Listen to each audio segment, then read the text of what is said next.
Sponsored by Moms. Here we go. We're back again. The HORDECAST live. What's going on, y'all? What's up? What's going on? Hello. Hell yeah. We're gonna start something new that we haven't really done before, right? Bootleg. We're gonna try to sprinkle in some videos from people that like to really they fuck with the HORDECAST. And we're gonna take and we're gonna share that. We're gonna start off every episode and we're gonna try to sprinkle some shit in. And Like if you got a single out there that you don't have anything tied to another project and you want to get heard, we could pop that shit on the beginning of our show. So you let us know if you want that entry and we'll try to stick it in a show for you. And let's jump into that first one right now, and then we'll get back and we'll start talking to the old Mask Monger, Vinny. And shout out to Body Rot of the Michigan Misfits.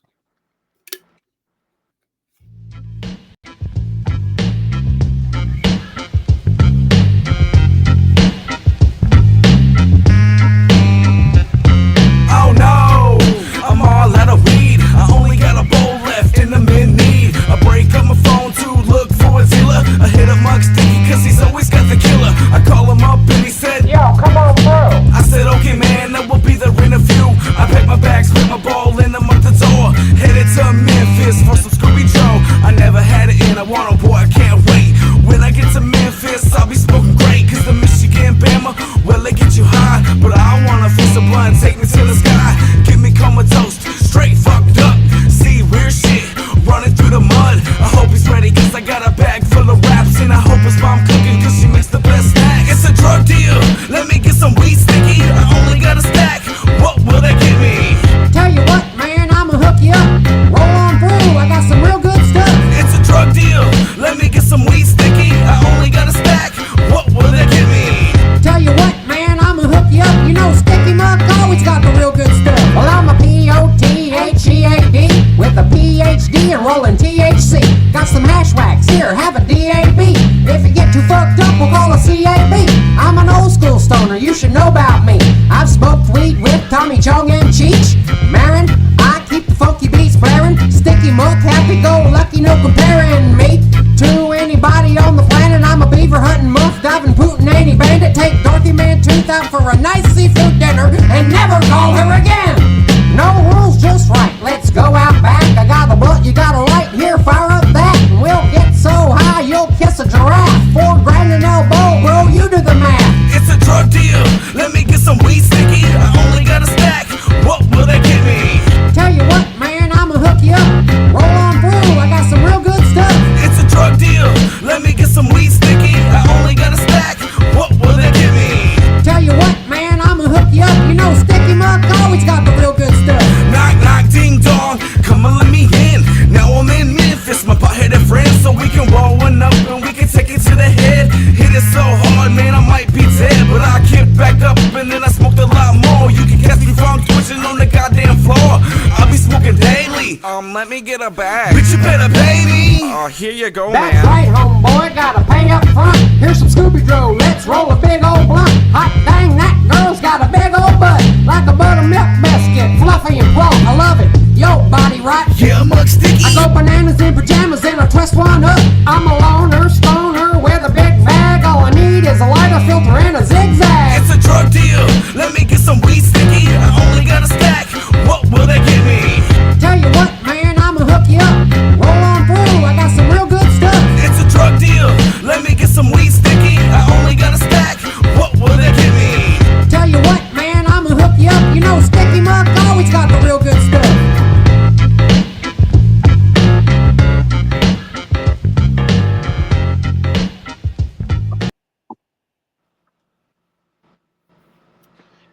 I Hell don't know, yeah. man. That shit's got that party vibe. Yeah, I grew up bumping Muck Sticky, so that makes me happy to see Body Rot working with him. Yeah. Actually, that is a new release, but I got the inside info that was done a while back when Body Rot was still trying to get a handle on what he wanted to sound like as a rapper. And so that's kind of some really cool insider info right there. That's really an old track but recently released. But still, that's pretty freaking dope. I like the hook in that. Sticky killed it. Yeah, it's pretty dope.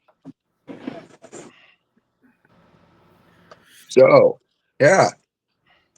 We have with us Mr. Vinny Rattlock, one of my favorite people on the planet. Hell yeah. I didn't even pay him to say that. So, like, I guess let's start off with a question. For anybody that doesn't understand or know much about wrestling or how to run wrestling, you want to touch base on how to run a job as a wrestling promoter? Oh, how I don't do it right now. Don't do it right now. I would anybody that's striving to become a professional wrestling promoter, I would just tell them not to. It's rough. It's fun, but it's one of the bigger mistakes I've ever made. I got into wrestling back in 2001, got trained fully and everything, and then I ran my first show. The problem was the first show went really well, and because of that, I got bit by wanting to do more, and it was a 2006, I believe. We did our first full wrestling show, WTFW, What the Fuck Wrestling, and we did at this college. And of course, because it's out on this college town, we automatically had like 600 people showing up to it for this outdoor show. And shit. screaming fans going nuts. That was the one where Scrubs McGee went against Sonya Blackhawk. Okay. In a thumb wrestling match, and then I went out there and busted a guitar over his head. And so we end up having like 5 or 6 matches. Everybody went completely insane over it. And so I'm like, yeah, I could do this. And it became a mistake. That was the problem. Was having my first show be that successful, then it's like you want to go for that again. So then you start you keep running shows, but they're still not as good as like that big first show. We've had decent shows. You've been a part of them. Yeah. And like even like trying to find something else out to do, like when we started doing thumb wrestling. And we were down in that little itty bitty room, and we had 60 people show up to it because we couldn't fit any more. And so that's a sold out show for us. But still, to know that 60 people were going to pay $15 a ticket to watch me and Wom Thing thumb wrestle. Yeah. Okay. Which Wom Thing's actually, he's still one of my champions in my promotion. He's my Dashbagger champion. Yep. Yes, sir. Because when was it I started training you? Oh, shit. 2007? Like, I'm thinking, 2006 or 7. Yeah, down in Strictly Hardcore. Yes. Back when we really didn't give a fuck. But no, like, if anybody really does want to ever try to run a wrestling promotion, they really need to, if they've had no experience in pro wrestling other than, flipping the channels between like AEW and Raw or something like that, you need to, I would suggest starting from the ground up. If you can't train as a wrestler, get in there, start with ring crew stuff and show the dedication and work. Some of the best people in the business all did the same thing. They worked from the ground up. They didn't just wait for a tax check and then go, hey, I'm going to run a show. They helped put up, they helped set up chairs. They helped put up the ring. They helped, concession stands. They helped. And then, they would graduate to like little bigger things like grabbing the wrestler's gear and running it to the back for him and stuff so that a fan doesn't steal or something like that. Working security, helping the announcer get like cue cards in order and stuff like that. Then maybe they get promoted to like bell ringer or timekeeper or something like that. I know some promotions actually take that serious. That's pretty cool, though. Stepping your way up, baby steps. Yeah, but I honestly would say if you want to be dedicated enough to not just run it, like, yeah, you can wait till your tax check hits and just run a show. But if you really want to run a promotion and not just a show, because anybody can run a show. That's why I've told all kinds of people that. I was like, you give me $2,000, I'll run you 8 or 9 matches with a ring and all that, But if you're wanting to run a promotion, you got to think of something better than just blowing $2,000 every month or every other month and expecting that to come back to you, that revenue and whatnot. Yeah. So that's why, like, I tell people, it's like ground up, just start little, because then that way you're making connections. You're networking.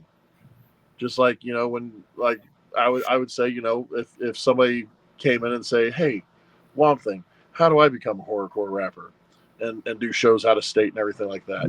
You wouldn't just say, just put on a mask and go and just, you're big shit. No, Yeah. it's like, you can't just jump into and expect overnight success. So. Jab. Anyways. Now, I do understand that you do other things besides wrestling as well. You want to talk about some of the extra My awesome OnlyFans? other Oh, stuff? no, wait. Yeah, I think we got some stuff that we can share, huh? I got Yeah. a couple of links here. Why don't I pop one up? You want me to pop up your maybe we can talk about your YouTube channel a little bit, and I'll pop it up here on the thing, and you can kind of tell us what you got going on. Yeah. And so that's the thing is, too, I used, because, like, I became a wrestler because people told me I couldn't do it. And because my ADHD brain likes to tell people otherwise. So because of my wrestling, it was my second passion, more than just wrestling, is mask making. I love making masks. I made my very first mask when I was 12 years old. Nice. Yeah, it was a mask modification, but still, it was making a mask. And then I would just keep improving, learning, and going on from that to where you see this channel that's here before you, the Mask Monger, which is my title I give myself, because I monger masks. I try to make masks however and wherever I go, out of whatever. And my goal through this is to show people, if you want to do something, do it. There's no excuses. No matter how long it's going to take you, how quick it's going to take you, how much it's going to cost you, you just do it. You're going to be your biggest hurdle to get over, because no matter how many people tell you you can't do it, the minute you tell yourself you can't do it, that's it.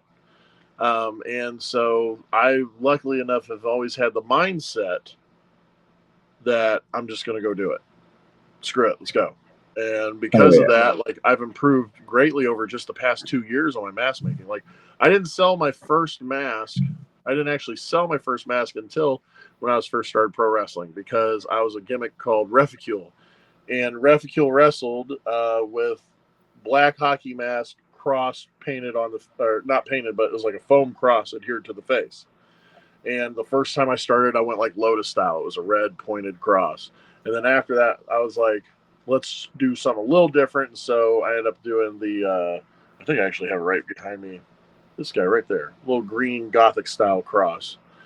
And, fans loved it. And I realized that in wrestling, you need gimmicks, you need gear, you need merch.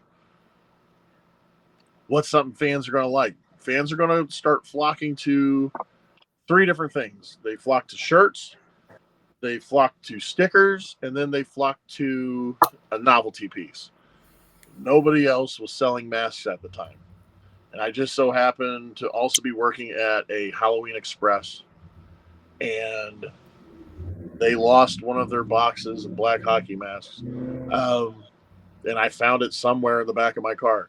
And from there, I ended up making like 50 different masks. I was selling them for $10 a pop, and like, they were going insane over it. And it was just me spray painting crosses on it, like, taping it down, spray painting it, and being like, boom, here it is. Spray paint and a plastic mask, $10, go for it. And people went insane over it. And then I was like, okay, well, how do I make this better? Because, one of the other wrestlers that was running the promotion got one of my masks, took out his pocket knife, and was just scratching the paint off of it, going, oh, nobody's going to want this because the paint comes off. I was like, you're using a pocket knife, dude.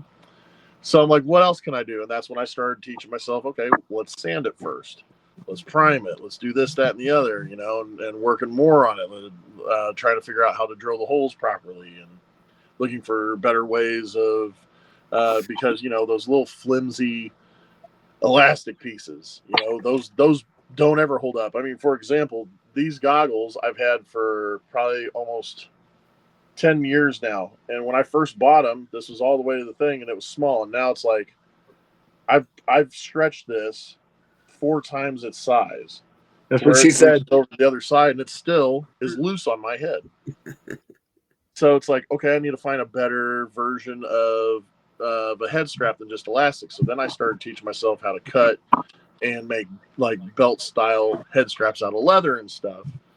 And I started to realize that I could have my wrestling and my mask making hand in hand because I stopped doing a mask gimmick, and as I'm being unmasked, I'm like, well, crap, I can't sell any masks now because why am I going to buy a Vinny Rattlock mask if he's not wrestling in a mask? So then I was like, I know, I'll just reach out to other wrestlers. And so I started making masks for wrestlers, whether it's one they wrestled in or something they came out to the ring to. Like I think one thing you might know, the one I did for Carver of Cutter's Alley. You did good on Carver that of one. Cutter's Alley That was crazy. Big old horned. Yeah. It was like It was a beast. I don't know the term, but it's like the 5-headed or the 5-horned goat piece. Okay, yeah. I did a piece for him with that, and it had chains hanging down from the face with like fingers and toes, and there was like a tongue stapled to the side of the skull and stuff. Yeah, it was sick. I made a couple pieces for Zodiac for him to come out to the ring too. And then it got to the point where I just had wrestlers coming to me, wanting me to make the mask. And it was me. I actually got to stop reaching out going, hey, man, I make masks. Would you be interested in one? To where it was every month I had a wrestler hitting me up for a mask they could come out to the ring to, or a mask that they could wear. But it wasn't a run-of-the-mill lucha style mask. You know, Yeah. like what you're wearing. And it was like, so now it's me trying to figure out how to do my style of mask making, but make it so that it's comfortable, breathable, you can see through it, you know, and it'd be okay for them to work in, and they're not going to black themselves out and stuff. And so I started working more with burlap, and then doing a bunch of stuff like that. But yeah, it's been amazing, you know. And now the YouTube videos is just me making it to show people that maybe you can't afford to buy a mask off me. Well, look what I'm doing to make it. Maybe you can watch that and do it yourself. You know, it's like it's me trying to show people too through that video, through the YouTube channel, that if you want to, it's like I said before, if you want to do something, just do it. I have my junk punk mask where I just take a bunch of trash and scrap pieces and I make a brand new mask out of that.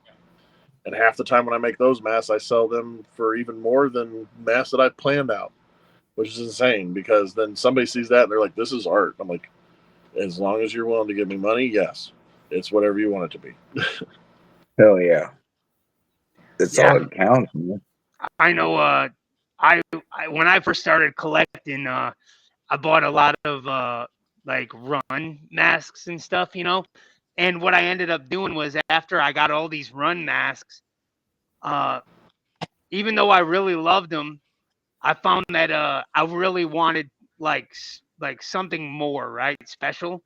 And then I found out that like people like Tom and Brandon Philbricks and Pretzel, they all do, like, they would take these masks, and maybe I only know a small window of guys, right? But at the time, that's why I had like, that's who I knew, right? And you could send these run masks, and they would do crazy shit with them. I mean, I got Wolfman that Tom actually, he took a mask that was already pre-existing, and then he sculpted on top of it and actually made it look like the fucking Wolfman. You know, he added teeth, and that's like, so I have like the Universal monsters. I got Dracula, the Mummy, That's Wolfman. Cool. Yeah, like he did a whole set for me. It's pretty dope, but like, it's cool, like you said, it's that one off, right? You had like all these scrap parts, and you threw it together, and then, you know, now you got something cool and people love it.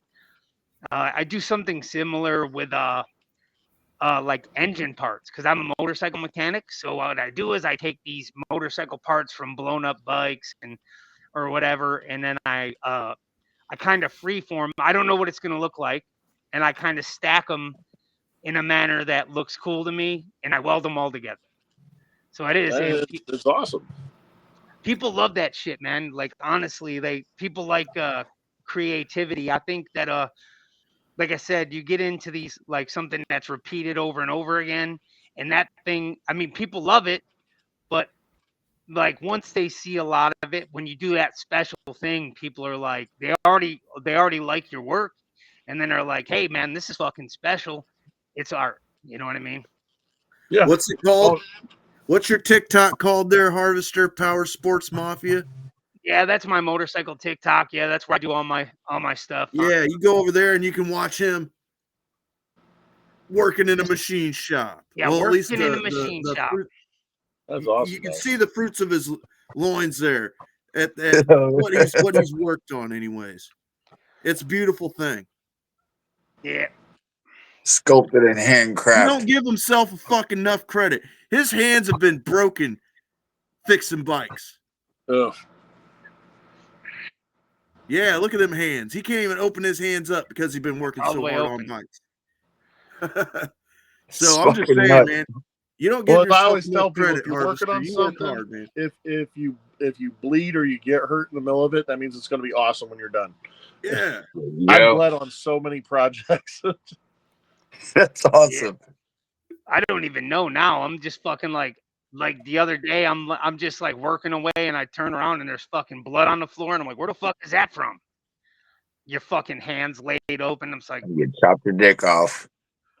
Yep. You done. Got Timu sex toy. Yep. With the Timu sex toy in the fucking machine. That's that special flashlight with the hidden razor blade tucked inside of it. Yeah. Fuck that shit. Don't they have those over in Taiwan now? Hey, shout out to all the Spamily fucking network juggalos over there fucking giving us love. We see y'all. yeah, they're see over y'all. here.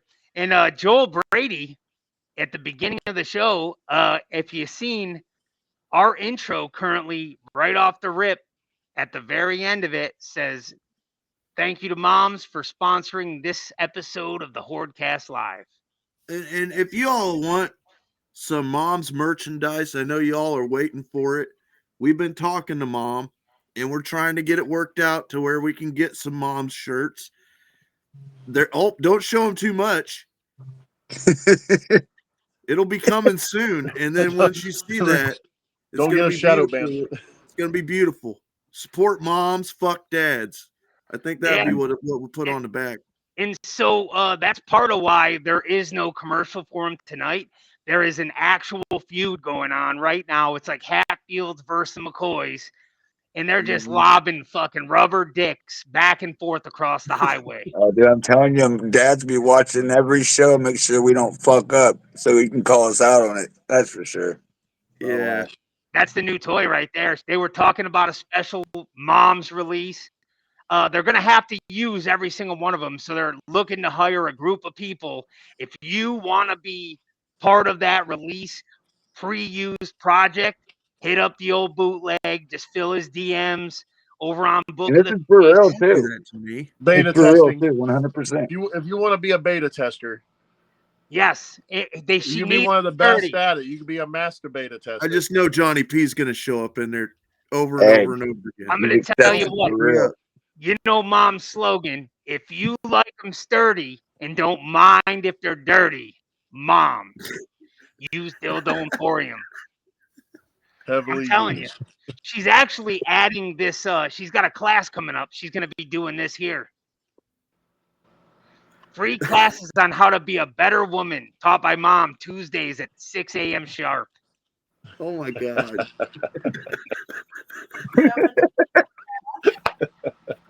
Shave your pits and your cooch. I need to get my soundboard working so I can get a boner sound.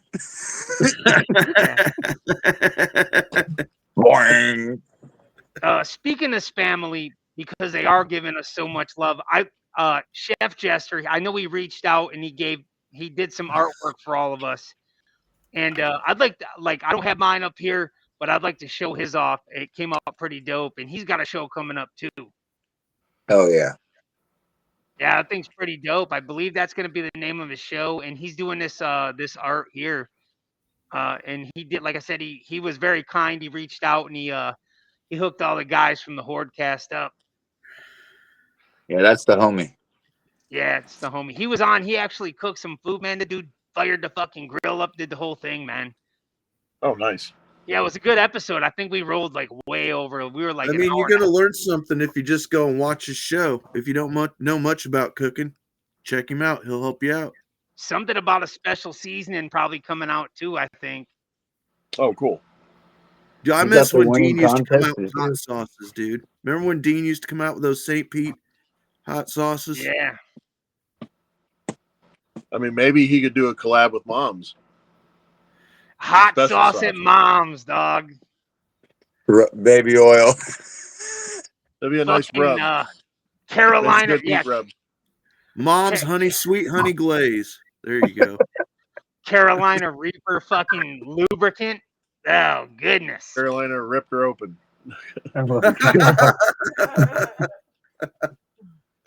Hell yeah. Hell Oh, yeah. shit. Yeah, we got the Spamily in here, and so they know there will be a Zach Pacillo song on tonight. It's his new release. I have it all queued up. We're gonna sprinkle these out, and like Bootleg said, if you got something new release that you want, it's not tied to a project, reach out to us, and we'll figure out how to get it on here and sprinkle it on our show. You know, just like a little enhancer, maybe. Yeah, like four or five songs or whatever. Just dash them in there here and there. I mean, Little we got plenty of all time. day. We usually kick it for an hour or more.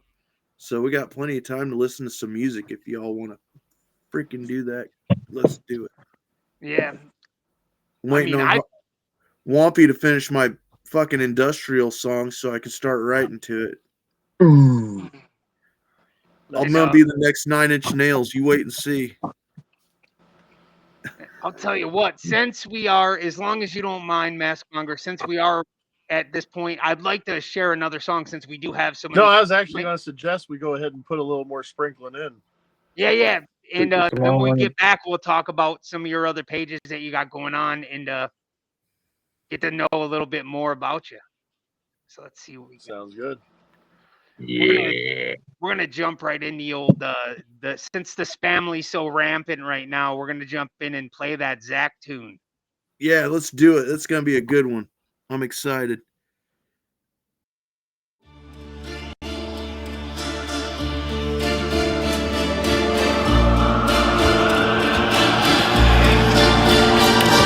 I levitate through layers, lacing laces in my language. Bitch, I'm limitless with lyrics, leave your legacy in anguish. I have calculated cadence like a chemist with equations, writing codes and conversations, citing loads of devastation. Mental elevation in the maze of metaphysics. I've been manifesting meaning while deleting all the critics. The pressure in my pen is like a prison during riots, painting pictures with precision. Every syllable's a science. Underground dwellers, this family lives in the shadows, slicing through the TV static like machetes through the gallows. I speak it in a spiral, and my dialect is sudden death. Words are like a weapon, get to step in to silence your breath. Floating like a specter, I'll be severing heads at the neck. Juggling these juggalo craniums, I'm a manic wreck. Panic, yeah, rather jump on cables, baby, and hand me that booster pack. Me juicing this fruit like a smoothie, booby traps. Laid at your apartment, sitting waiting for a stupid fat lazy motherfucker with man boobs and a stupid hat. East Coast beast, and I'm a king of the syntax. Lyrical trigger figure, I figure minimal kickback. I stand on pillars of skill, so every drill is a lit. Match a fire with the flow, and you just flicking the wick back. I'm the verbal arsonist, sparking it with the cartridge, and holy slipping like Marxist in the capitalist market, bringing hard hitting syllables, pivotal when I target. Regardless, I am the architect, building temples from heart just cause I'm surgical. Words are non-reversible blades, I'm turning verses to hearses that I shall further the grave. You got a perk in the way, suckers get curved in the race, bursting curses and verses while you rehearse what I say. You're not a problem, motherfucker, you're a pop quiz. I drop bombs with the calmness of a locksmith, pen bars like time loops and rhyme my divine truth. Climb roofs of mindsets and dine with the wise youth. You're not a problem, motherfucker, you're a pop quiz. The court of public opinion says that you're not shit. Guilty of perpetrating a rapid, they call me the fucking raptor. I'm stacking heads on a platter and you're top list. Suggest you won't be passing no survival. Not a quiz, this is the motherfucking final. Never shaking hands with Damo, that's my rival. Blame my enemies that made me homicidal.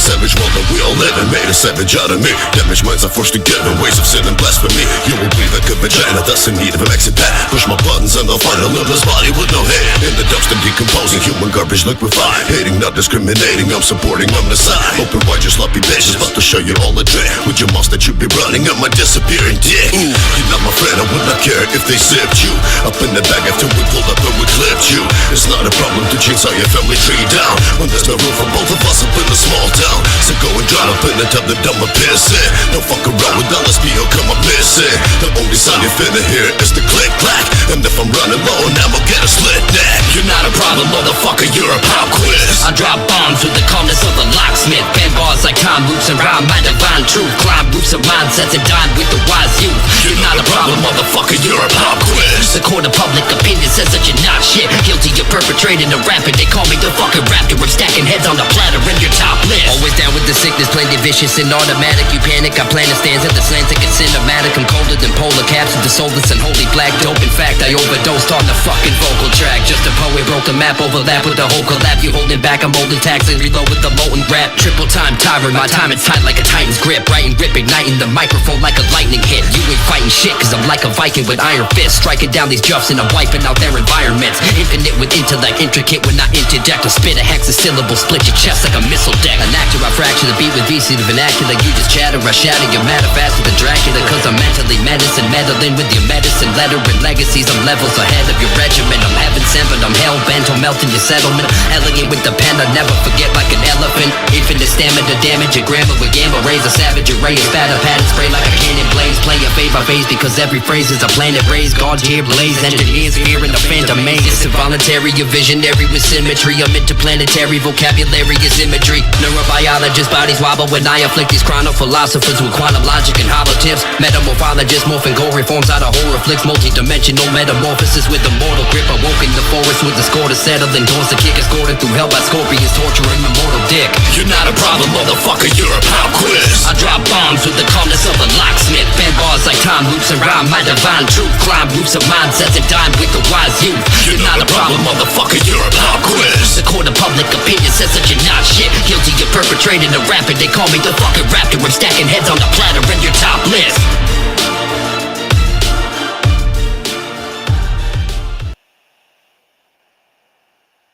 Where the fuck did that come from? He just murdered that thing. I know, Good man. job, bro.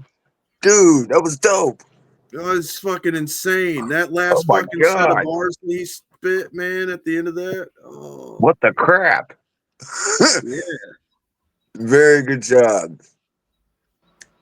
Yeah, we love these guys. They're that's what we're trying to really help push them. You know, they fuck with us hard, and we appreciate it. No, that's one of the things I like too, that you guys are helping so many people out through this podcast. So Got Swills in the chat. What up, man? Thanks for stopping through.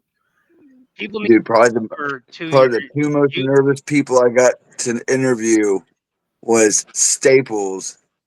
I was super nervous. So I fucking love Bedlam. And Yeah, number that was two was Stir Crazy.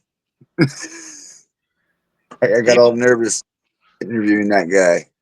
Yeah, I'm people need to telling get you, over and check this out. Give this guy a like, a subscribe. You know, and you can watch it right now. Watch the old Harvester. matter of fact, watch some videos. Well, not wait till we're done. Yeah, see, that's I currently subscribed. It's like the worst thing. Leave here now and go watch those videos. It's like, no, stay here, then go.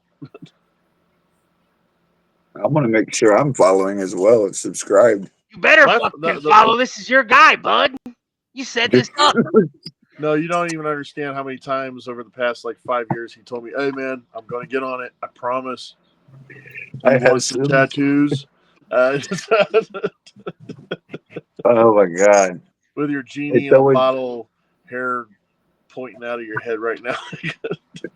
It's always bonkers for me, man. I never know what the fuck's gonna happen. That's Sending him a true, man. link every other month, like, dude, just click subscribe for God's sakes. I did a video about you. You did? No, I just thought you probably you won't know if I do or not. You're not following me.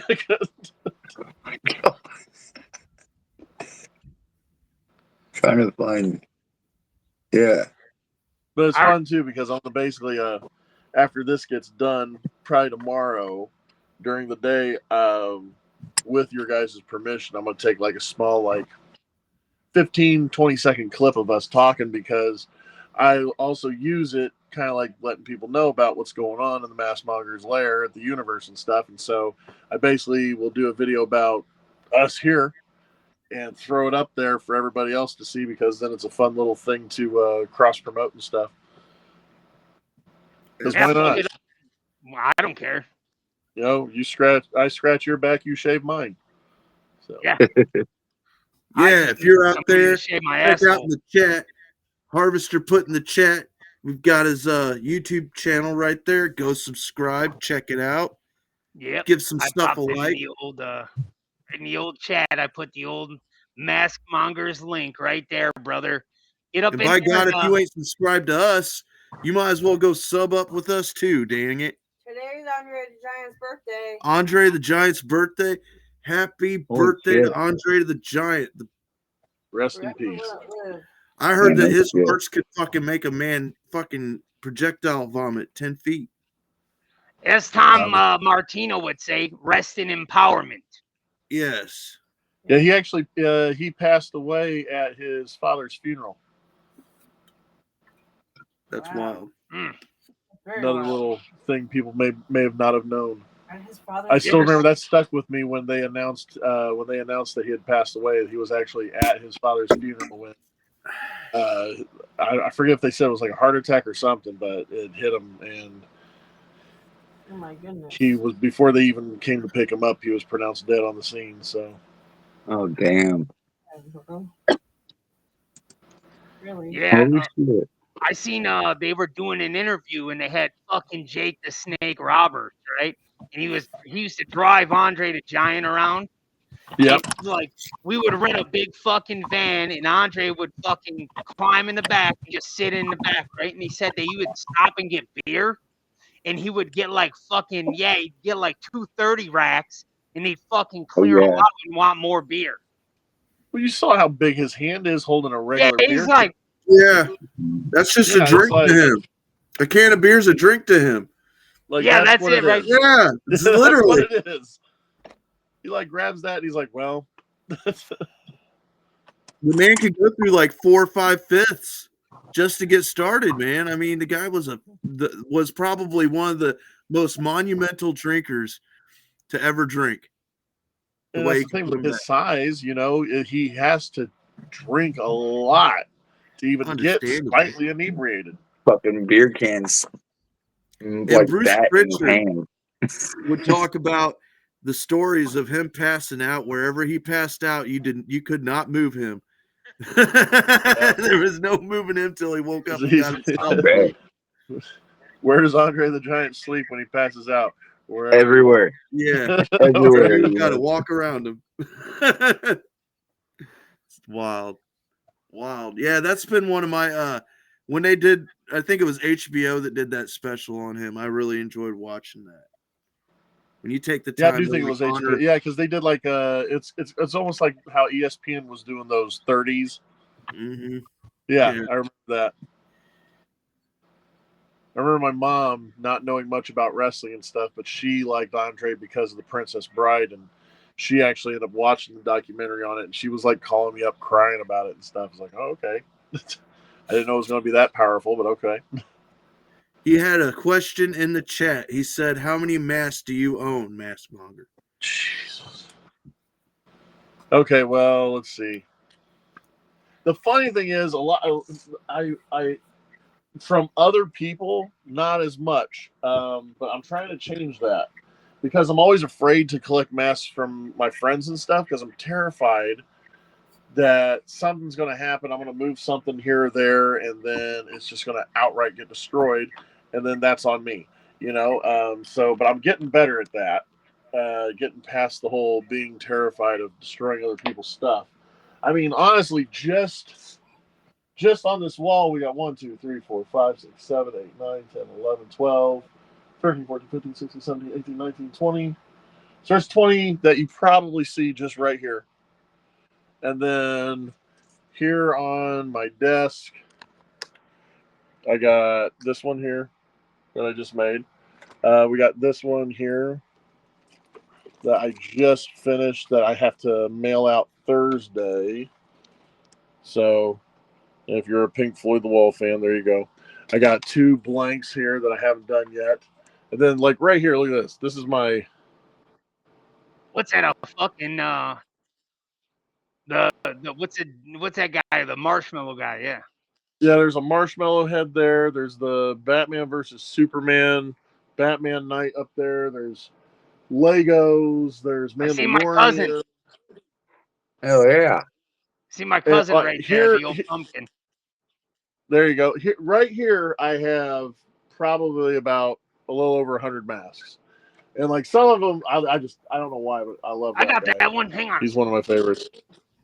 Oh, hell yeah. He was one of the first ones I had to jump on when I saw that. And then, let's see. Oh, he does have his brother. Look at that.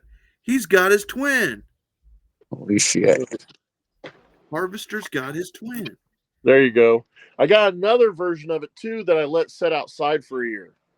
And the foil of it slowly like bubbled up and came off of it.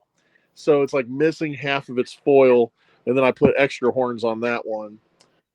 But yeah, it's like just this chunk over here is about 100 masks that I just have all like, and like I said, like it's all throughout.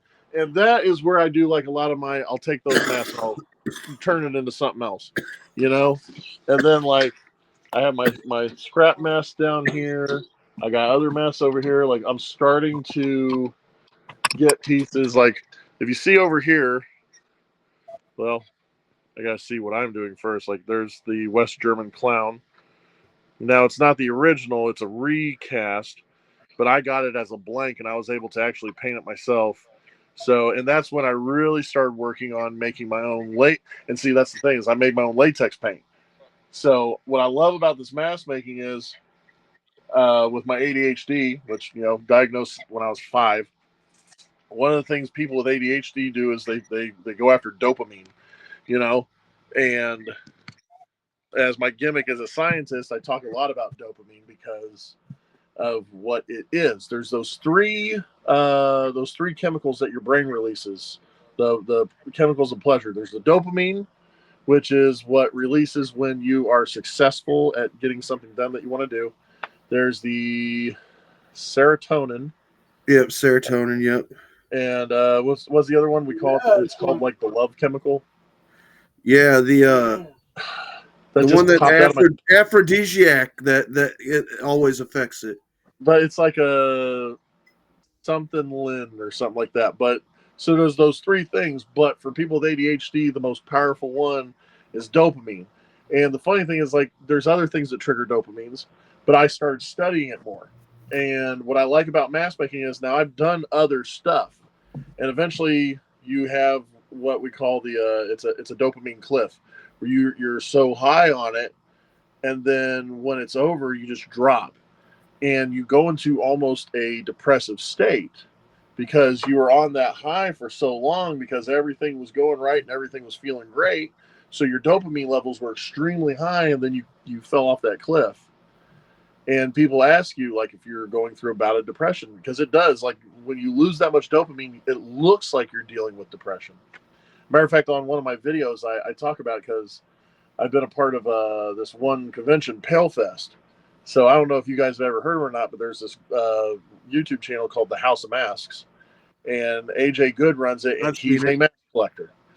And he's got, like, I guess he's in the Guinness Book of World Records for, like, 2 collections. One is he has the most of a Slipknot mask collection. He's also got the most fan-owned gore stage-used collection and stuff. But he does unboxings and everything all the time. A mask that I thought I was never going to... looks pee-pee. I thought I was never going to get rid of it.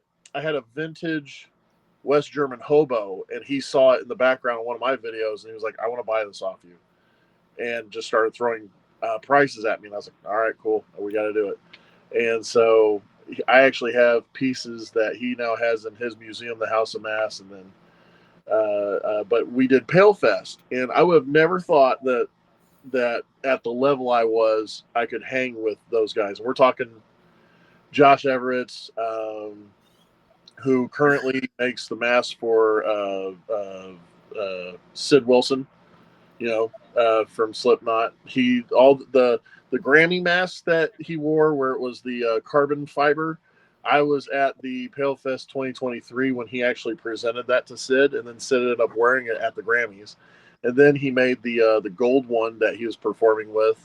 So like all these current BCD masks, like that guy right there, that he's wearing right now is made by my buddy Joshua Everett. And then we got Paul J. Vick.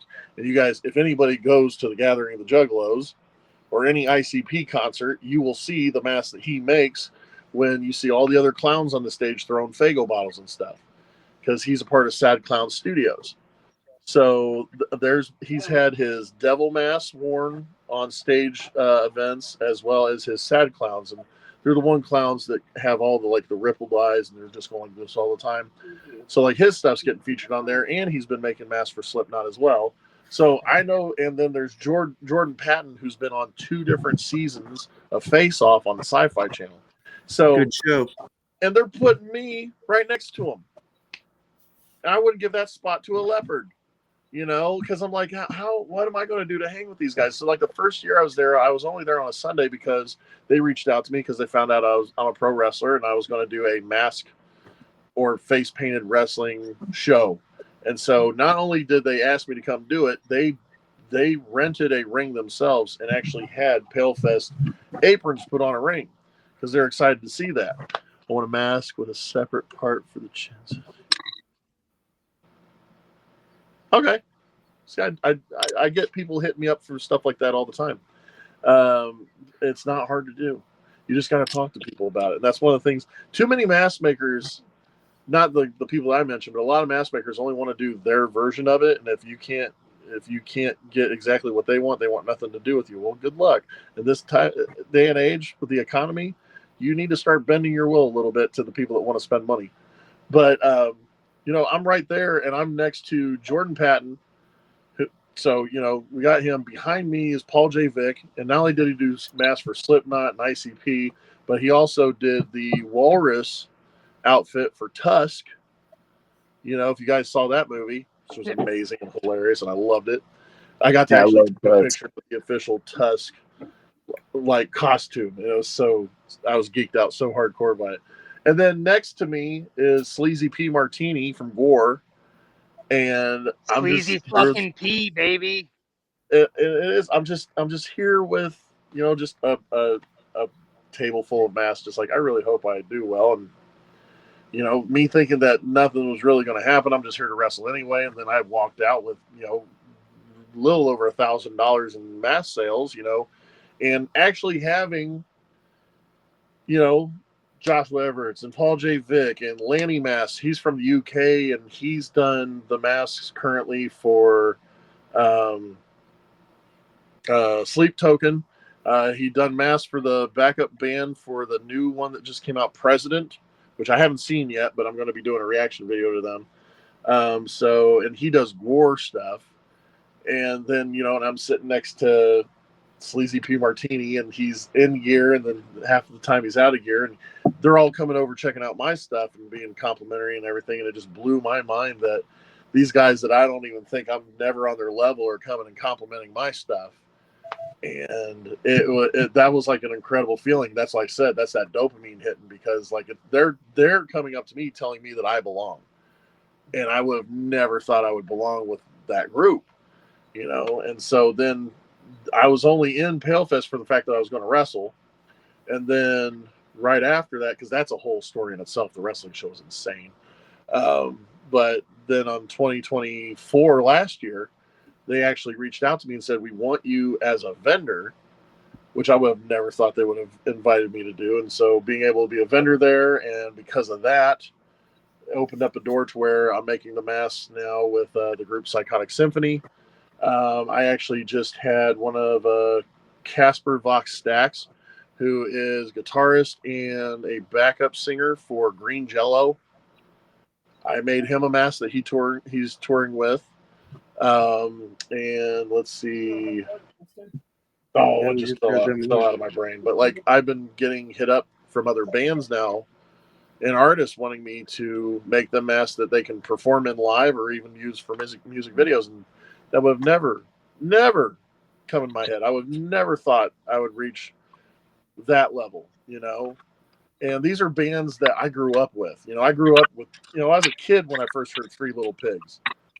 And now one of the guys in We the all band was. wants me to make him a mask to wear. You know, and it's like, what? Speaking Yeah, of it's pretty green dope. green jelly, we fuck hard with Johnny P. It was just his birthday the other day, and Yeah, happy birthday to you, Johnny.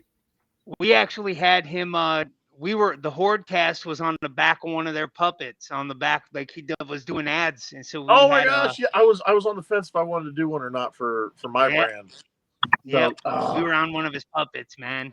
which Johnny, means I think trying to right get some- now it's in the UK right now. His puppets are in the Yeah, UK, so it is. probably you guys are getting advertisement in the UK. yeah. It's freaking sweet. And we had So Man sweet. Speaker on this. We had him on this this season as well. He's actually Yeah, a I Nice. really fucking cool missed dude. that Yeah, one. And he's a really That cool was dude. my Man's an mark awesome out person. moment. I'll be honest, Staples and Man Speaker were probably my two mark out moments on this show because of the fact that I like you were just saying, man, being a kid and listening to Green Jello and then like growing up and being like, this guy's so cool. And And then he he's likes on the the show. and he likes the Juggalos. Yeah. He had nothing Oh, but good yeah. things to say about Juggalo shit, man. So that was really cool. And that's the thing, like real true juggalos. Now, you know, because there's different classes, but like the real true juggalos are very punk rock, you know, and very Yeah. old school rock and roll, you know, and like I don't like bashing the other groups, you know, like the Hot Topic Lows and stuff like that, but like the core group where it all started from are very much like a punk rock attitude. So of course Green Jello would love them, and there's certainly several juggalos that are in that perform with Green Jello. You know, you go there when you see any of the band members and you go click on their stuff and they have, you know, Hatchet Men and everything like that. Their Psycho Stick. iconography and their One of the dudes outfits. from Psycho Stick is in Green Jello. Mm-hmm. I seen Darby O'Trill on the what is it their on their live action show that they had on Saturday nights. Yep. He did some rapping on there, and I was like, hell yeah, man! Like that's a up and coming guy right there, and they giving him some fucking stage time. That was pretty dope, you know. They always yeah. got time for Juggalo shit, and I like that about Man Speaker and the rest of Green Jello. And Johnny P is a great freaking guest. If you ever want to have a banger knockout show that never fails to be entertaining or fun, have him on. If you have a podcast, I'm telling you, he has stories for days. Yeah, that's why we try to share so much of these guys, because I mean, like he said, like you were saying too, to have these guys with you, right? That and like you would have never expect to have interface or be on a level where you can even be next to them or talk to them one on one. And then for you, they were like, "Hey man, look at these fucking your art's dope," right? So it was like it's like you feel that energy, you know. It makes maybe I'm doing some stuff that I'm going in the right direction or whatever. And that's we appreciate the guys that come on the show more than they even really know. You know, we try to shout them out as much as possible. We like nobody really knew we were doing this music thing until tonight. We're trying to share, you know what I mean? We're just trying to give back to the community for allowing us to be here and do what we're doing. Yeah, and what you're doing is excellent.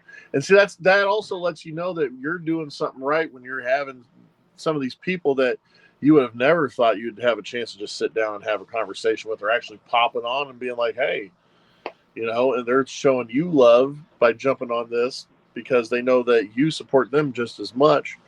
So the fact that they're wanting to come on here and have an interviewer and stuff like that is just amazing.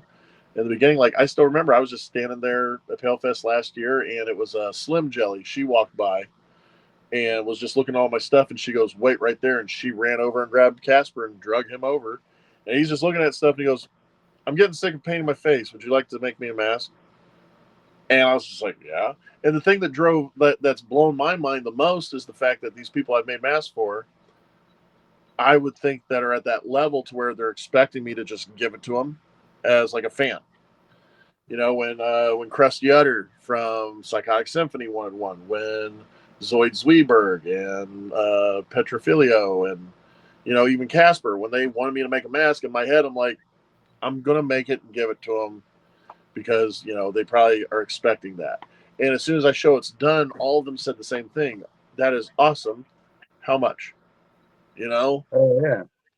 And like, I'm like, you actually want to buy it? And so then I'm like, how? You respect Let's. your work, and it's That's not. how I felt about my face at the show, man. Somebody asked how much the masks behind me were. So I kind of went through the different masks that Phil, you know, sent out with me. And they was like, how much is that one? They pointed at my fucking, it's like a albino fucking dead body zombie mask. And Yes. I was like, sure, yeah. And I was expecting somebody to like punch me and take the money in the mask and run or some shit. But it was cool. Bootleg was sitting right next to me. So was Harvester, man. It was dope. Yeah, yeah, man. Yeah, But it's it's like deal, man. it's such an amazing feeling when you have like that kind of just people are coming and confirming that you belong, you know, at that level. When you yourselves are trying to say we're not at that level yet, but you have people that you look up to coming up to you going, no, you are welcome, you know? Yeah. Absolutely. I'm so proud to be there and watch everything happen for Wampy. You know, it's like finally anything good that happens and comes his way, it's like you're part of the team, buddy. And it's like we can't help but be excited for every little move that he makes and every, you know, inch he makes it up that, you know, that ladder, rung by rung, man, rung by rung. Feels like you've been dangling around in the mid card forever, huh? Speaking of good old Womp coming up, I mean, you must be living under a rock if you don't know about this shit right here. All right. Yeah, he's gonna be on there, man. Look at that fucking little lineup you got, man. Fucking Michigan Misfits. If you were I on know, early dude. enough, Nice. you heard that song, man. They dropped. We had it on first thing in the show. Hey, and not only that, but if you ain't heard Ransom yet, and they're gonna play some stuff from Ransom, I mean that's like the best stuff they put out in quite a while. Make sure you go, man. I'd rather be a misfit is like my anthem. Oh yeah. They got a couple of shows coming up by themselves too, man. Nice. Yeah. Yeah, get over there. And if you're not part of their they have a Facebook page and they post all this stuff up there and they, you know, they're just good dudes, man. And you know, we've had some merch stuff and we're not going to touch base on any of that little merch wars, but Body Rod is real good about getting the merch out, and if anybody, the best way to get a hold of him is right through DM on the old Facebook. And if anybody's interested in it, he's got some of this stuff. I don't know what he's got, but the dude's fucking on it and he ships fast. And you'll get tracking and shit, man, like right away. Nice.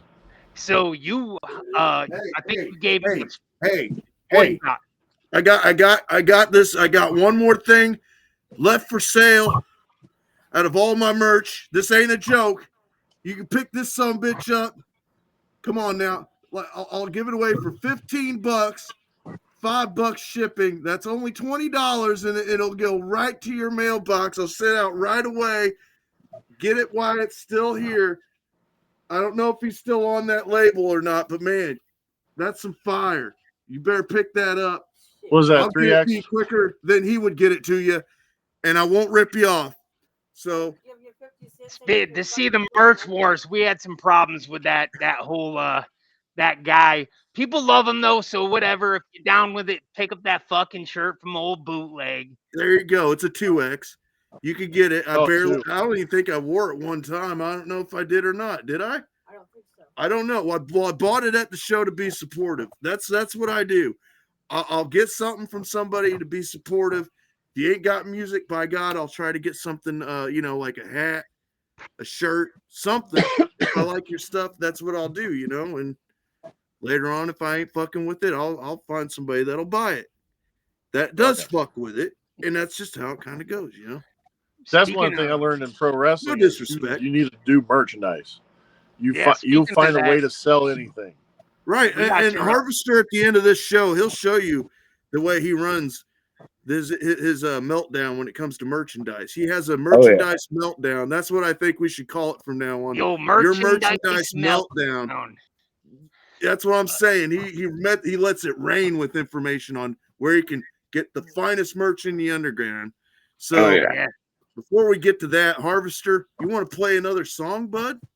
Yeah, and when we come back, when we come back, because we're not gonna fall off this merch thing, you sent me a link, and I have your Etsy, I believe, and we're gonna fucking pop that up, and we're gonna let them motherfuckers see that. Sounds good. And then we'll do another song, and then we'll have our little book club.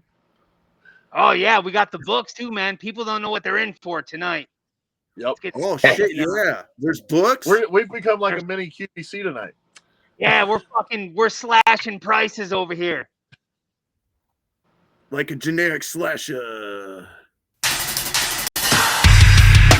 Legacy defined. No rest for you and I.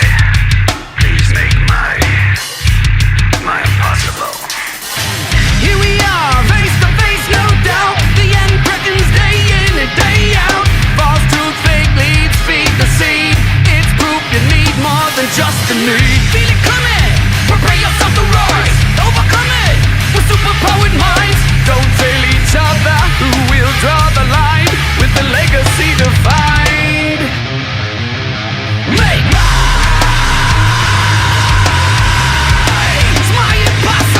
I've been known to prove the impossible. It's what we know is a miracle. Proof and lose your battle with the blind. Fight it with all acquiring crimes. War is here behind enemy lines. Believe the knot is tight when the news gets tied.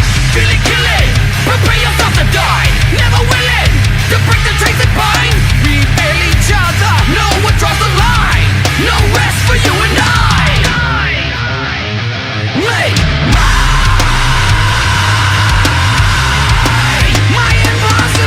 we've been known to do the impossible. We have no break from this broken miracle. In the midst of the tragedy, next comes a miracle. One so breakable. My impossible. From the grips of reality, next comes incredible. It's my impossible.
That's We don't play very much metal on here, but man, I mean, we could start if you guys don't mind it. You dig it? I mean, those are one of the bands that fucks with us, so that's why we're giving them some love. It gave me vibes of like Primer 55 meets Incubus. Yeah, I'm saying, So- yeah, and I could. They've done shows with Primer back when Jason was still alive, so yeah, they're a good. They're a big influence on them. Yeah, no, that was good stuff. Yeah. So yeah, they've been Enoch doing out music there for a long time. First single out by them in probably over 10 years. So hell Dang. yeah, it's good shit. I see Enoch out there in the old fucking in the chat. That that's our last song of the night, and I gotta tell you, that's a banger too, man. Everything that we've had on tonight, like I think I made a post not too long ago, and I'm like so like ecstatic with what's going on in the underground right now. You know, like feel blessed to be part of what's going Yeah, I on. just got offered 2 shows just sitting here. Nice. What? Well, do them, damn it. Yeah, Right? man, I mean, things are happening right now, man. By Crazy. the way, myself and my wife, we're gonna be down in Kentucky. What town is that? Oh, something borough. Owensboro? Owensboro? Owensboro? Yeah, Kentucky on the 6th of June. We're going to be seeing Hell's Bells, Dumpster Babies, Grim Smiles. A whole bunch of those motherfuckers are going to be fucking partying down there, and we're going to go down there and see Hell's Bells for the first time. Nice. The shit. Teresa's early birthday gift, and I'm going to plan on having Wampy come kidnap me so I can help Rhodey again for him on his venture into Fort Wayne, Indiana. I think Fort Wayne and Kentucky. I got offered Kentucky at the end of next month. Nice. And now I just got offered Ouija Mac and a show with the Dumpster Babies in October. That's fucking dope, man. Hell Just yeah. keep them going, man. Keep them going. That's all you gotta do. And the more shows you do live, the more people are gonna. Yeah, I'm telling you, dude. Like building up your you did a resume. good job that night with every song that you did. It's just that wasn't your fault that set got cut short like it did. You know? Yeah. I was like, okay, I can shave 3 minutes off my set. Just cut me off at 12.5 minutes. That's the end of my second to last song. I'm completely fine bouncing after that, so nobody gets upset. And they cut it off before then. So, but it's whatever. Fuck them. So we were talking about merch before we went to that dope fucking song, and this would be your Etsy that you shared with us. Yes. I'm gonna pop it up. Look at this fucking shit, man. This shit's grotesque over here. Nice. I like the Slipknot clown with the big wide gaping mouth. That's Yeah, pretty here, crazy. bud. Yeah, or this one. Yeah, this. Yeah, I got Wow. so this year I've been on a clown kick. Like for the longest time, I really haven't done clown masks because, like, part of me was like, they're gonna be like, oh, he's a juggalo, so of course he's gonna do clown faces, and so it's like I was like trying to stay away from it, but then like what happened was a buddy of mine, named Nicholas, who's also done masks and stuff for Slipknot and all these other bands. He does a lot of conversions or overhauls. He'll take a mask and he'll repaint it. And he did this piece for me and gave it to me, and it's just out of reach, and I can't show it off. So then he was like, "Man, you should try doing masks or doing clown styles and stuff." And so I didn't even get home. I wasn't even home from Palefest for 3 days, and I had a guy hit me up, and he's like, "Hey, man, can you do like old school Pennywise on just a Jason mask?" I was like, "Yeah, sure." And so I did it. And so then they're like, "What other clown stuff do you have?" And I didn't have any. So then I just wanted to mess around. I was like, fine, let me just go look and see what I can do. And ever since I saw that, and it's the Silent Screamer, you could go buy those at like Meyer even, or, Halloween Express or Spirit Halloween. And the very first time I saw that, and I've seen everybody else converting it, and I was like, man, I would love to do the West German clown paint job on that. And so I did. I even made the teeth. I sculpted the teeth out of just a spare hockey mask I had around. You know, the hair was just a wig that I bought super cheap on like Temu, and put that together. Did an orange, neon orange leather strap on it. I mean, You could strap on. it was awesome, you know. And then I started going, man, what else would I like to put a West German clown take on? I did one for an alien mask, and like, dude bought that immediately. I'd just barely gotten it on my Instagram account, and the guy hit me up and bought it. And I just did the devils. I did 3 devils, and I did one devil as the West German, did another devil as Sid Haig or Captain Spaulding, and then the third one is Art the Clown. Those went away, you know, and so I'm just looking, and you know, because I wanted to do the West German on other masks first, because I wanted to be comfortable enough to do it on the actual latex piece.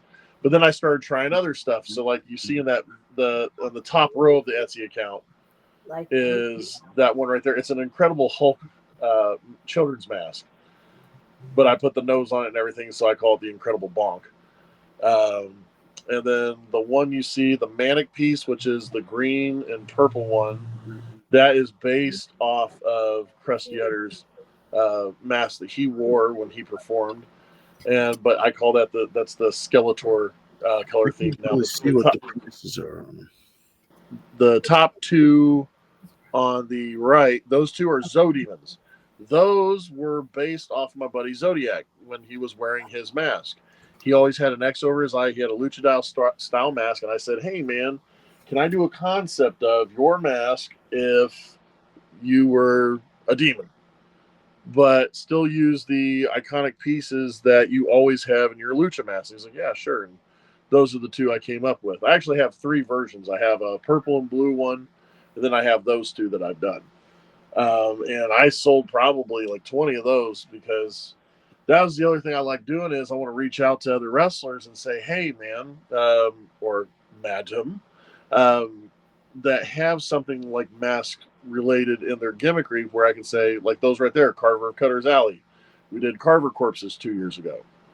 And we have 4 variations right now. They have Gore, Clown, Brutal, and then we also now have an Eyeless Jack one where it's all blue. But I'm like, you know, your gimmick is known as like a Leatherface gimmick. What if I made these things that look like faces torn off, gory and everything, with your name carved in the forehead? So I did those first. They did extremely well, and then I did the Zodiac one. So like this year is I haven't found one yet. I haven't found a wrestler yet I was going to do a version of, because last year I actually did 2. I did the Zodemon one, and then towards the end of the year I did the Johnny the Fridge McChills. I did mini fridges, and those are fun because they're all just made out of cardboard and stuff. But they were my #1 selling mask last year, because people are putting on a little mini fridge over their face. So, and they loved it. They absolutely loved it. What's this? Zabadas? Zabadass. Zabadass. Yeah, get over here and fucking check this out, man. The old Mask Monger, Tim Cecil. Contact that motherfucker and buy some of this shit. And yeah, right now I actually have them all discounted to try to go along with the economy right now. He's fucking slashing prices, man. Because back in the day when I first started selling those Zodemon masks, I was easily selling them for around $200, $225. So I'm slashing prices because I'm trying to at least match the way the economy goes, because you know nobody can afford that right now. They can't afford that price. So why should I still try to force them into it? Let me just, now when the economy gets better, the prices will go back up. Because, I mean, they're not going to do me any good just sitting here the whole time. Yeah, they look pretty when I'm shooting videos and stuff. But other than that, they're taking up space. It's hard for me to keep working on masks when I see those just sitting there collecting dust. those sitting there is telling me to stop making stuff because they're not selling. And so it's like, that's the other thing that releases my little dopamine is making sales. So as soon as people start buying them, no matter how little I charge, I'm like, cool, I can now make more. And that motivates me to make stuff. It's like right now, like I will be putting these guys, the Pink Floyd inspired worm masks. Those will be going on Etsy soon. So that I can hopefully sell a couple more of those. And then merch wise, I like helping out people too. So like, if you guys remember, I was talking about Casper Vox Stacks. He could not go to the UK tour that they're at right now because they found cancer behind his right eye. So they actually had to pop his eye out and try to remove all the cancer back there. And as of right now, I think everything's positive. But his work in Canada decided to go against what they promised him, which was to give him leave pay. So the whole time he's recovering from having his eyeball pulled out of his head and having all that gunk scraped out from behind it, they're now no longer going to pay him for that time he needed to recuperate. So I did a sticker series of him, and I'm now selling the sticker series where I keep only the amount that lets me produce it and mail it out, and then I send him the rest. But it also, I still get to make stuff, and I get to help people out. It's an awesome thing. Like if you guys ever needed a fundraising stuff, all you got to do is reach out to me and say, hey, we're doing like a fundraiser, and we're doing it for blah reasons. You got any ideas? I had several wrestling promoters call me the merch monster. I can always find a way to make money or make something to sell. I mean, I sold 2 Vinny Rattlock toaster ovens at a show. So if I can sell 2 toaster ovens at a wrestling show, he's like, fuck, one man, slightly it looks used. like it'd make some great bagel bites. Dude, didn't you used to come out with a boat? Weren't you a boat hand? Yeah, boat hand. Oh my God, when I was doing boat hand back in the day, I go to Dollar Tree, buy a bunch of little toy boats. And this was before like cricket. So I had to hand cut everything out with a X-Acto blade. And so I'm making my logos, slapping them on top of and I go to Dollar Tree, buy them there, cut by hand my Vinny Rattlock logo, slap them on the top of the boat, take them to shows, and I was selling them for $15 a pop. Like my buddy Zodiac told me I need to run a seminar for wrestlers, telling them how to just start making merch. Hell yeah. That's dope, man. I think Harvester is the time that we have a little book club. Yeah, we got another book, man, and then we're gonna close it out with we got a little something from Enoch as well. Let's see. Let's get this fucking book thing up. I was actually peeking at it. It looks pretty dope. Who did the art for it? We're gonna talk about yours too, right? Oh, I got my book. Yeah. Yeah, we're gonna go reading Rainbow on this. We'll talk about our books and we'll be like, don't take my word for it. But look at this fucking thing. That's right, Concord, the robot with the radioactive brain. See, I decided I'm gonna start a series where sometimes when I'm making masks from scratch, I will start imagining what this mask would be like who would wear it, what would it be dealing with, and everything like that. And that mask is actually behind me right now. Yeah, I seen it. I was gonna say something. I seen it hanging up. Yeah, and so as I'm building it, I'm telling this story to people, and I'm having people going, man, that would be really cool. That'd be like a cool movie or something like that. I'm like, oh my God, it would. But God knows how long it would take to make a movie. So I was like, you know what? What if I just write it in story form? And so that's this is the first installment of the Mask Monger's Lair series, Concord. And right now, because of the whole releasing it as the very first book, it's only 92 pages. There's also a hardback version. It's available as an ebook. And then on there, if you do a little more searching with that name, you'll find that there's 2 paperback variant covers. One is done by a friend of mine, Tony Welch, and on Instagram, he goes by Spider Serial. He does, his style of artwork is very like mad versus heavy metal. You know, he's got that very just crazy 70s bad trip vibe to it. You know, and then the other variant cover is the one of the actual mask itself, dimly lit with the brain lit up, because I actually have the brain does light up. It's electronic and stuff. So, and it's a great, like it says, if you like Goosebumps and like Creep Show, because that's what I actually had one of these reviews on her own blog. She said, if Mystery Science Theater 3000 and Creep Show had a baby, you know, and that's actually the pose on the book is actually based on a photo a guy took of me at Pale Fest, because he wanted to take a picture of my stuff. So I put the helmet on and I grabbed a ball bat, which was actually Batman, because it was a plastic ball bat with the Batman figure stuck to it. And from that image, I gave it to another buddy of mine in Maine, and he came up with that cover, and it's just amazing.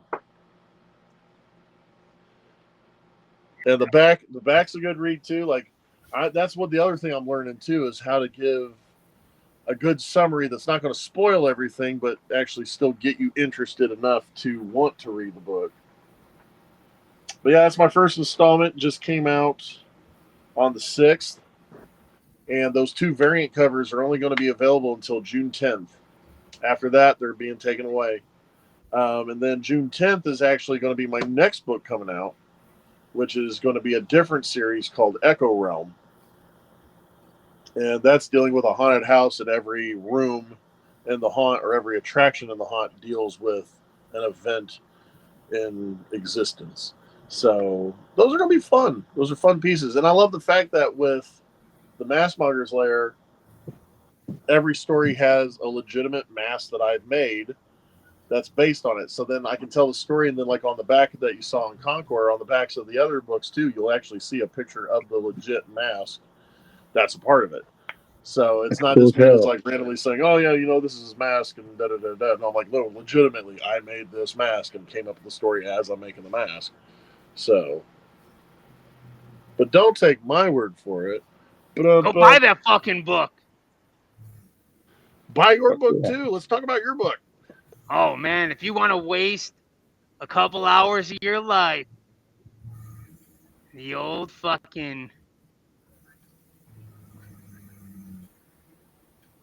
Harvester has a book called The Harvester and the Gortys Quest. If anybody's seen me out there, I'm working with my I'm trying to get my religion out there and let people know how the old Harvester believes about the great Lord Gortys. And if you were to check this book out, that's what it's all about, brother. And you might even see some of the HORDECAST in there playing along, you know? Maybe throwing a little poop and stuff, you know? I don't want to give it all away. There might be even porta potties in there. Yes, I am the porta potty hustler. But yeah, this is a pretty cool. These things are pretty rad. I'm not gonna preach I wrote this thing. I put a bunch of gibberish in a fucking AI generator, and then let her fucking do stuff. And you know, you do the character building and you put in your story and stuff. And anybody's like, AI is fucking ridiculous. You just, like I said, you just build your character and give it the story and the things you want it to do, and it just fucking fills in the blanks, really. Well, I mean, if you really want to argue it, think about it this way. R.L. Stine, who wrote Goosebumps, he had ghostwriters. And so he hired other people to write his, like, books about his ideas or chapters even. But when it came down to it, he's the one that slapped his name down as the author. Or even William Shakespeare. Most of the stuff William Shakespeare wrote, or that had Shakespeare's name on it, wasn't his. He was a like a baron or something like that. So people that were on the property that he owned, that wrote these plays and everything like that, because he owned basically that area, he got to claim it. So half these people that are like they're getting world renowned through history and everything like that, of being these great writers and stuff, they're taking other people's stuff. So what's the big deal of, you know, having a ghostwriter and then You just having an AI do it. That's your I Ghost don't know. Rider. It's absolutely It's just Ghost in the fucking Machine this way. hilarious. Yeah, it's absolutely hilarious though. Like, if you've watched anything that I do or say, which is pretty fucking ridiculous. That's Right when it there, gets scary, when AI just pretty much knows how you would write the story. Yeah, it's fucking ridiculous. It doesn't make any sense in some of the spots, and you still got to read it. I started reading it out loud to my wife. I was fucking dying on the couch, man. I'm like, get over here, and I start reading it out loud, and she's just looking at me like I'm fucking nuts, you know? Crazy. Now, is your book available on Amazon as well? No, but I'm going to send it to the boys and see if there's anything that I might need to change or whatever, and then I'm going to do it. As soon as it gets on there, I'm gonna buy a copy myself. That's dope, and man. now, not only that, you can also use Amazon to. There's a branch off of it where you can do your own audiobooks, where you upload your manuscript, you tell them how many words there are, and people will jump on to do your audiobook if they agree that every sale they get a certain percentage of it, instead of just an outright, hey, I'll pay you $700 to talk about my book. Instead, they just agree that, hey, for every sale that happens, I'll get like 40%. And people love audiobooks when they're on road trips or if they're at work and they can't sit down and read. If I was on a long road trip, I'd listen to your book. I told him already he needs to read it like the Harvester would read it. I was gonna say I was thinking about trying it and see how it pans out. Rand pops in at the end, typical fucking Rand, I guess.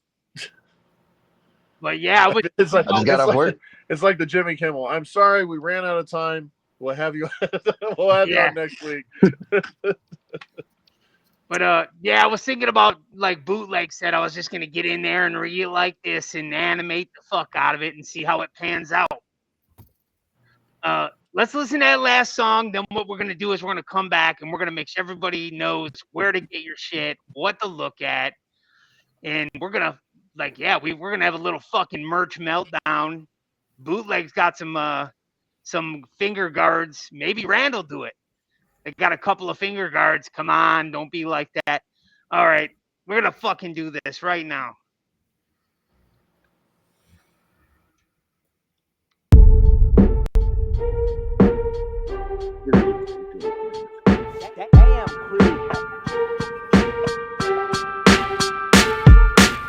Beneath the streets, I just wanna be left alone. Reanimate the underground like I'm Jeffrey Combs. I stretch a dome, back with the best of flows. The microphone connected to me like an extra bone. Fuck the mainstream, somebody go and let them know. I got more talent in just one of my testicles.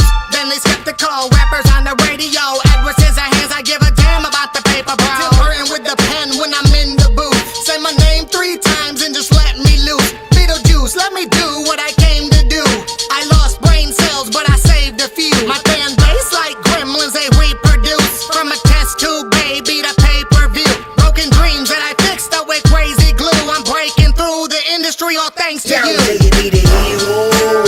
You want the underground music to save your life. I want it to save me too. So I say this to you, and we bout to have a hell of a night. I'm your hero, cause you said that the mainstream will treat you right. Not all heroes wear capes. Sometimes back I say the day. Now it's up in the way. I'm here to save your life. I spit fentanyl and I kill the rest. I'm the dirtiest plug with a pill to press. My skills can test with wordplay. I'm still the best. You couldn't lock me out the game if you built the fence. Now feel the effects. A nuclear fusion test. You resurrected the ancient Gilgamesh. Now move correct. My music, it feels possessed. And I use it against all you foolish pests. Cause I'm a real rapper and I ain't fucking with the mainstream. The whole game infected, it got the gangrene. I hear the fans yelling, somebody save me lately. No wonder they going crazy. We need a hero, no S on the chest, but instead it's an X I defend with a pen. So please don't pretend that hip hop might be dead. In the end, lyricism's underground where it's bred. Yo, say you need a hero. You want the underground music to save your life. I want it to save me too. So I say this to you, and we bout to have a hell of a night. I'm your hero, cause you said that the quick case. Sometimes the back I say the day. Now it's up in the way. I'm here to save your life.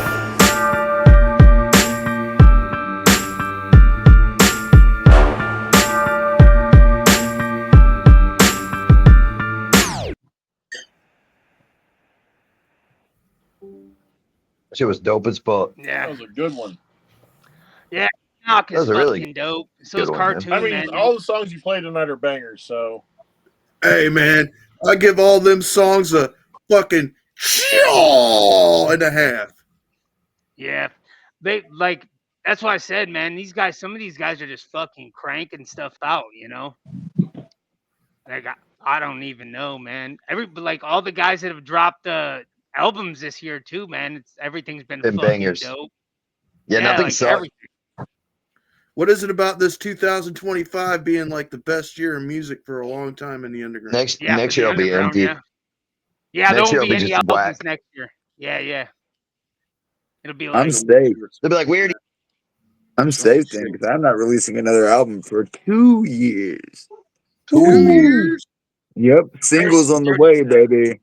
Just gonna be dropping singles left and right. It's the plan. I'm not releasing you an just keep album dropping ever. the singles, then eventually you go, and I smushed them all together as an EP.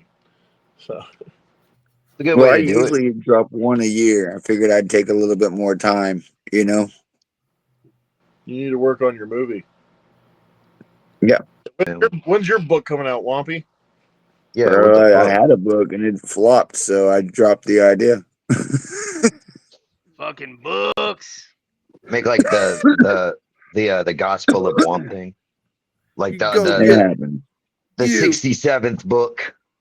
Some The 67th book. bad touch gloves at Bad Touch Supply and use that promo code lipstick Shit. and you get 10% off these fancy fucking gloves. Ooh. Is that two different pairs you have on? Well, of course. This guy I got said, the of other course. one right here. I got those new invisible ones. You got those badass black and white ones, right? Yeah, those are black fire. and white ones are dope, aren't they? They actually glow. Really? Yeah, they probably do glow. Yeah, they glow in the Most dark. of them Yeah. do glow. All the Mine- ones that mine- I buy, they are all UV reacting as well. Very tight. Mine turned colors because they were black, but then they get brown stain because I wipe. Whenever I wipe my butthole, Yeah. I get chunks on my fingers. Oh, dude, you're not supposed to wear bad touch gloves for that. You're That's a supposed to good use touch. your I thought it bare said butt hand. touch. I just scoop. Yeah, or the Uh, 3 seashell trick, like Hey- on Demolition Man. That'll get it. Oh, yeah. Have you every time. ever like taken a dump in the shower and then you just like Stomp you it. cup your poop and you just throw it in Waffle the Oh. stomp it. The waffle yeah. stop, yeah. yeah, man. You know what I'm talking about. But It's real. Then your drain smells like shit for weeks. the thing is if you want to get You just squish it If in you with your wanna toes. bleach- rid of it all. Squish it in with your toes, bro. I like to press the doo doo into the drain with Where my you toes. push it down I and feel then it you in just move your between. foot back and Yeah, forth. yeah. Like you're Rub it grading in your real good. Yeah, Not yeah, only yeah. that, you take care of the callus Like on the bottom grating of your it. foot too. Mm-hmm. Yeah, for sure, dude. Rip it open, put some of that So fecal yeah, matter in there. It'll Pushing the dude fix it and you're right up. exfoliating. That's what I'm Take talking that about. big There you go, you're Also exfoliating. available at Mom's Shit Bomb. You put on the bottom of your feet, Yeah, and no longer will you worry about yeah, the man. stink. Yeah. Mom's Yep. Shit Bomb. It's recently used, and that's the thing about moms. They're always really smart. Like, you know, their toilets, when you flush, that's where it goes. It goes into making that balm, you know, Yeah. for your feet. Yeah. They don't ain't no sewage system. We use everything at moms, Right. man. Waffle God bless Anything go to moms. waste at Mom's. Yeah. That's exactly right. I Mom's blue waffle Even bombs the coming cum. soon. we had Uncle Blue's Waffle House man. supporting us.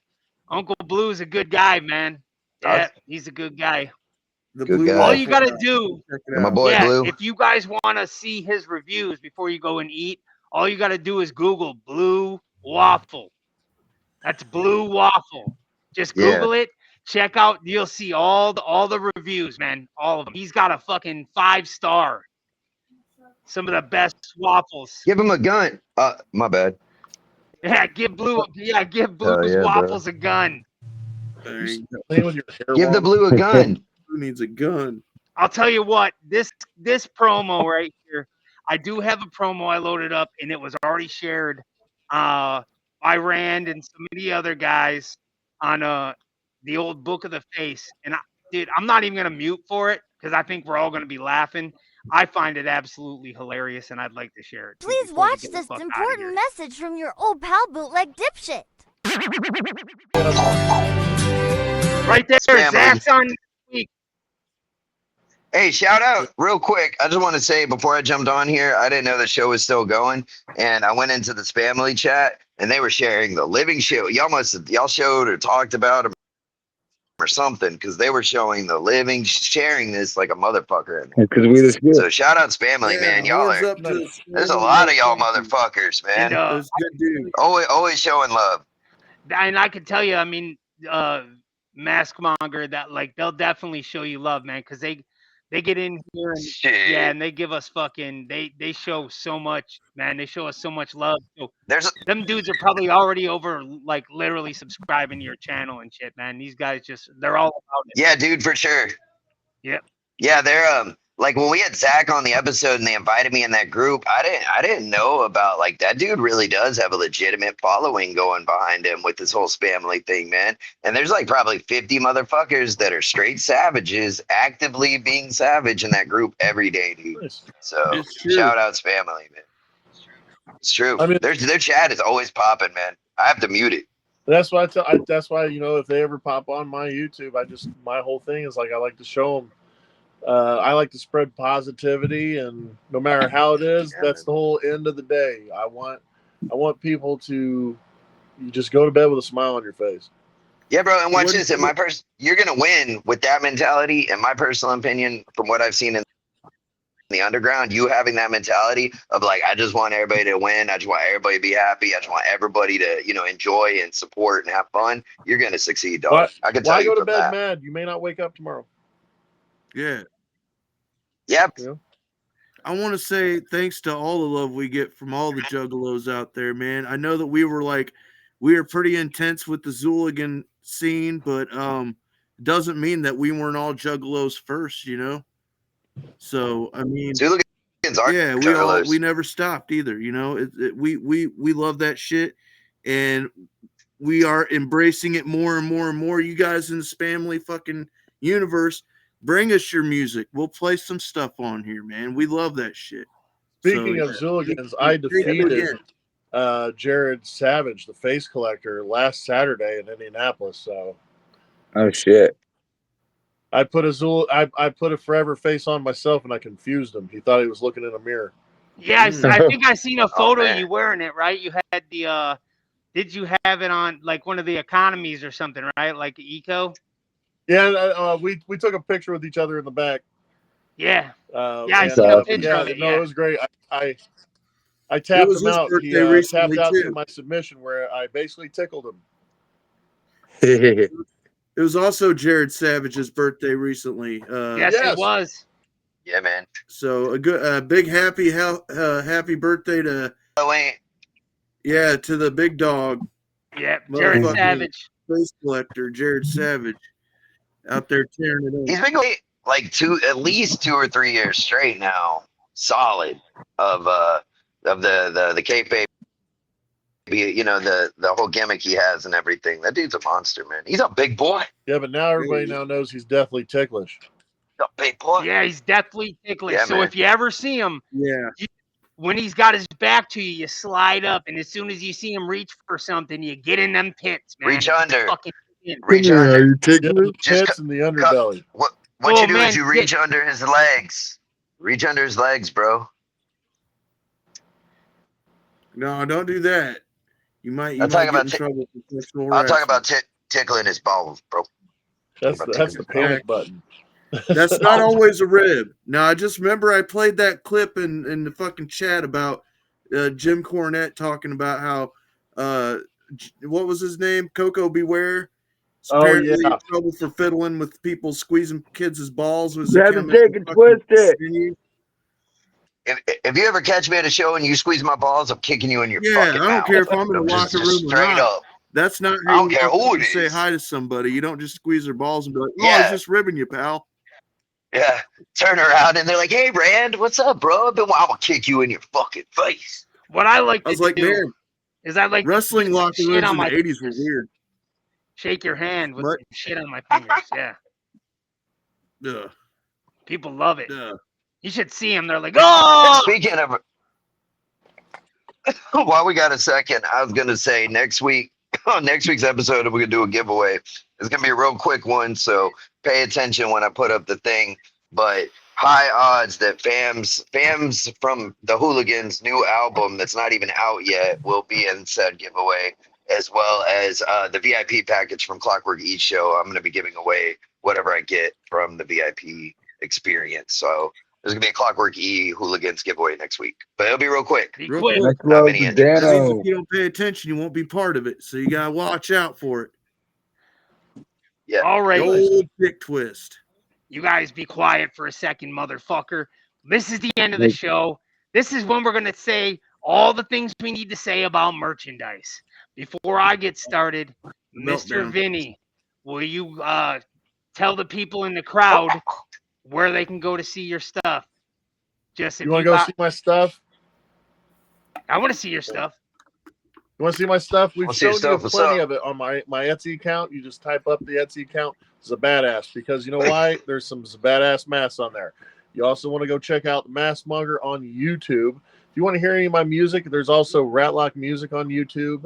And if you follow IWTV, if you happen to have that, you can find me on ZPWN. There's actually clips of me making masks for other wrestlers and some of my own wrestling shows as well that I've held. Tonight, anybody that was here on the HORDECAST tonight, if you want to buy a mask off of me by hitting me up in person, I'll knock 25% off of it just by being here, hanging out.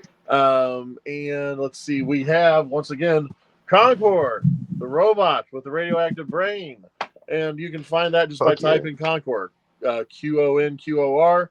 I have other stuff on there as well, like the Cryptid Chaos Wrestling, which is an adult coloring book where it is wrestlers done up as cryptid monsters.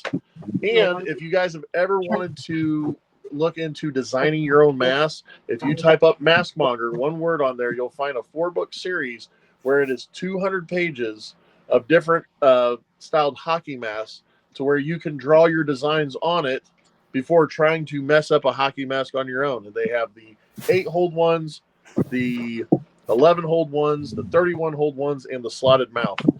So instead of just grabbing a hockey mask, messing with it, and screwing it up and throwing it away, I have a booklet for you, an artistic sketchbook for you to design it right there on the spot. Because who knows, if you don't even have the mask on you and you have the idea, you want to put it down somewhere so that by the time you get one, you don't forget it. And that's smart. I got like 4 or 5 other, it's just get on Amazon, type up my name, Tim Cecil, or Mask Monger, and you'll find all kinds of crazy stuff. The Mask Monger, Hell yeah. if we're watching, it's in the link is in the goddamn chat. So go over there and give that dude a like and subscribe and all that jazz and diddle through his videos. Then you're going to go over to Zabadaz on fucking the old Etsy and you're going to buy all his masks because that's what we do on this fucking show. We go out and buy all the merch. And then you're gonna love this guy. You're gonna go over to his fucking Amazon. You're gonna buy that book. Maybe buy a dozen of them. I'm sure he doesn't mind. If anything, just hit me up. If you forget any of that, just hit me up. Be like, so where do I go again? Yeah, just hit him up. I'll just give you my cash app. Yeah, he'll give you his cash app. You just fucking ship him money. All righty, boys and girls. Ladies and gentlemen, even. Oh, God, here we go. Oh, my goodness. So this is the time when we're going to go and do a little merch meltdown, as fucking good old Bootleg called it. So let me tell you what, right as I get rolling into it, let's not forget, boys and girls, that Camp Zool's coming up in September 5th through the 7th. Keep your fucking eyes open for them tickets. All right? And you know what? What we're going to talk about right now is all that sweet fucking merch, brother. We're going to build that stack up. First off, what you're going to do is you're going to go over to HORDECAST.com. And you're going to see my boy Wampy shit, some of the greasiest, grimiest fucking gear on the interwebs. He's got masks. He's got fucking t-shirts. They're dope. He does a bunch of it. And this man, Phil Urie's making those masks. Man, they're fucking dope. We have we're living in an age of some of the dopest mask makers on the fucking planet. I'll tell you what. And then when you're done going over there and buying everything off the fucking page, because you should be, Everything. you're going to go over to Rotten Flesh's page, Horde-Hub. You better watch your fucking, your old browser, right? It's Horde-Hub. And you're going to check out some of their merch. Look at this fucking hoodie that Bootleg's got on, right? Dope shipping, dope people, awesome artists. They're fucking, the page is sick. Get over there and buy all their shit. You know, that's what I would do. Like that Dead Idols one they got that's got the Necronomicron green and purple colors. Yeah, they're fucking all hot. It's fresh. We're not even getting there yet, though, right? We're building this fucking pile up because you know what we do at the end of the fucking show? We climb the old dresser and you Scrooge McDuck that shit. All right, so now when you're done with that, you're going to go over to dwnproductions.net because homie Tom, you know, too cheap. He doesn't want to buy the .com, even though he says he did. All right, and you're going to go, he does masks too. Look at all these fucking masks. Mask plus props. Man, dude, look at this. He's sculpting my beautiful face. And you're going to go in there and you're going to buy all his shit too. He's got a fucking, he's got a shirt up there right now, a DWN production shirt. Maybe you can get in on that pre-order, you know, stop being a loser, get that Mask Jackson stuff. And then, wow, it's stacking up, boys. It's stacking up. You're going to go over to T-Shirt Joe's fucking page, fastcustomshirts.com, and you're going to fucking, dude, he's got thousands of shirts, millions even. I don't fucking know. Too many for me to go through them. And you're going to go through and you're just going to click away. Everyone you like, just click it away, put it in your cart. Hit the fucking, put your credit card in it. War and exploitation. Yes. You're just going to click it and you're going to fucking buy it. Who cares about, hey, use your mom's credit card. I don't give a fuck. Get in there and buy that merch, you know? Hey, that's what we're here for, you know? That's what we're here for. We're here to talk about the things that we can do to help our artists or the people we enjoy watching, that give us their time, to allow them to continue to do that. And that's what we do here on the HORDECAST. And when you're done with that fucking merch mountain, you're going to climb your fucking dresser and you're going to dive in that pile like fucking Scrooge McDuck. You're going to fucking love it. And if you want t-shirts made, hit up the homie fucking Keegan Grimm of Night Owl Prince. We need to add Keegan, him. man. This is the fucking age we're living in right now. Right. He makes all the underground shirts pop. So, I mean, if you want to get some business and you want it to look good, hit up Keegan Grimm at Night Owl Prince and have some shirts done through him. Yeah, and like I said, mask, dude. Well, fucking our guy right over here, he fucking custom masks. We got masks coming out our ass right now. Guys are fucking, if you enjoy art, help these fucking guys help us. You know what I mean? That's what I'm saying. Support the underground. Hell yeah. You guys ready to get the fuck out of here? Support the underground, you motherfucking bitch. Yeah, I'm ready to get out of here. Yeah, man, I've been here for 2 hours. I love y'all. We appreciate you, Mr. Mask Monger, and long you guys as well. Mask Monger.